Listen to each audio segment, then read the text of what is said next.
खबरों में बने रहने के लिए आप हमारे YouTube चैनल को सब्सक्राइब करें और देश व दुनिया की तमाम बड़ी खबरों के लिए आप हमारे वेबसाइट inn24news.in पर विजिट करें। आप हमें फेसबुक और ट्विटर पर भी फॉलो कर सकते हैं। साथ ही अपने सुझाव फेसबुक के माध्यम से दे सकते हैं।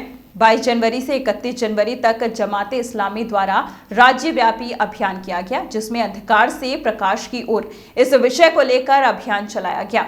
JIH के सदस्यों द्वारा महाराष्ट्र के 36 जिलों में समाज के विभिन्न क्षेत्र में काम करने वाले लोगों से मिलकर उन्हें देश और समाज की भलाई के लिए मानवता के कार्य करने की सीख दी गई।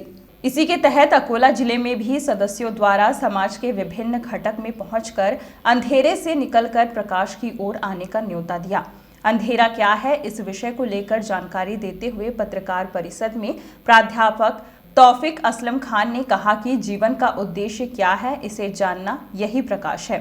गरीबों की सेवा करना, भूखों को खाना खिलाना, दुखियारों की मदद करना, यही मानवता और सद्भावना का काम है। मृत्यु सत्य है, लेकिन मरने से पहले लोगों की भलाई के लिए काम करना, यह जीवन का असल मकसद है। नफरतों और अनियमितता को दूर करते हुए मनुष्य की सेवा यही प्रकाश है। JIH के वाजिद अली खान ने जानकारी दी कि वे पूरे राज्य में लगभग 4 करोड़ लोगों से संपर्क साध चुके हैं और आगे भी इस अभियान के तहत लोगों से मिलना और उन्हें प्रकाश की ओर लाने के लिए अभियान चलाया जाएगा। उन्होंने कहा कि सभी धर्म के ग्रंथों में एडम एंड ईव का जिक्र है और सभी इनकी संतान हैं, तो फिर आपस में नफरत नहीं होनी चाहिए। सब मनुष्य आपस में भाई भाई हैं। सभी को एक साथ मिलकर सद्भावना के साथ रहना चाहिए। साथ ही शिक्षा प्रणाली पर जोर देते हुए समाज में शिक्षा को बढ़ावा देना भी अभियान का मकसद है। इस अवसर पर अकोला JIH की महिला विंग और सभी सदस्य मौजूद रहे।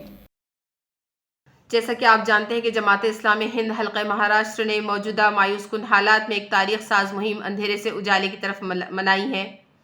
ज़िले सतह पर पूरे अकोला ज़िला से जिस अंदाज से महिला विंग ने इस मुहिम को चलाया है वो काबिले कदर है। जिस इखलास और इलाहियत और जोश और जज्बे के साथ वो तन मन धन से इस मुहिम के लिए काम करती रही हैं, वो काबिल सताइश है।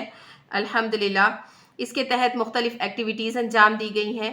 हमारी ख़वातीन ने मुख्तलिफ़ समाज की ख़वातीन से मुलाकातें की हैं और ख़वातीन के इश्यूज़ को लेकर उनसे बातचीत की है और हल के तौर पर उनके सामने इस्लाम को पेश किया है और इसके गैर मामूली नताइज अल्हम्दुलिल्लाह हमको देखने को मिले हैं। जमात इस्लामी हिंद महिला विंग का हमेशा यही एम और मकसद रहा है कि और आइंदा भी रहेगा कि समाज से जहालत के अंधेरे दूर हों, ख़वातीन के अंदर दीनी शऊर बेदार हो, वो अपने एहसास ज़िम्मेदारी को ज़िंदा करें, उसके अलावा अपने मकाम और मर्तबे को पहचानें। लेडीज़ विंग इस सिलसिले में अपना बहुत मुनज़्ज़म और मुस्तहकम प्लान रखती है और उसको पूरा करने में तन मन धन से जुटी हुई है। आज हमारे देश के संविधान जो इतना अच्छा है वो पूरी तरीके से एग्जीक्यूट नहीं हो पा रहा। रोज़ नई समस्याएं उभर रही हैं, गरीबी बढ़ रही है। तो हम ये समझते हैं कि हर औरत के हाथ को काम मिलना चाहिए, मर्द को मिलना चाहिए। इनके जो हेल्थ प्रॉब्लम भी जो है दूर होना चाहिए और इंसानी समाज एक अच्छा समाज होना चाहिए। और उसकी बुनियाद ये है कि हम सब का खुदा एक ही खुदा है, हम सब एक ही माँ बाप के औलाद हैं और मरने के बाद हमें खुदा के पास जाना है। तो हम ये समझ रहे हैं कि नफ़रतों को हमको ख़त्म करना है और मिलजुल कर जो है काम करना है। यहाँ से हमको ब्याज की पद्धति भी ख़त्म करना है, यहाँ से हमको नशे को भी हटाना है। हमने 6 करोड़ लोगों तक पहुंचने का इरादा किया था, उसके लिए हम ये प्रेस कॉन्फ्रेंसेस कर रहे हैं। हमारा तकरीबन 4 करोड़ तक का टारगेट जो है अब तक पूरा हो चुका है। पूरे महाराष्ट्र में चल रही है अभी ये मुहिम। देखिए, शिक्षा प्रणाली जिन मूल्यों पर आधारित होना चाहिए कि जिसमें सत्य आस्था, सत्य विचार और सत्य आचार का प्रकाश लाना चाहिए और जो मानव अधिकार है और महिलाओं के पुरुषों के अधिकार है, गरीबों के मजदूरों के अधिकार है, तो वहाँ जो हनन हो रहा है और उससे जो अंधकार है, उससे जो परेशानियाँ हैं, तो वो दूर करना भी अभियान का मकसद उद्देश्य है।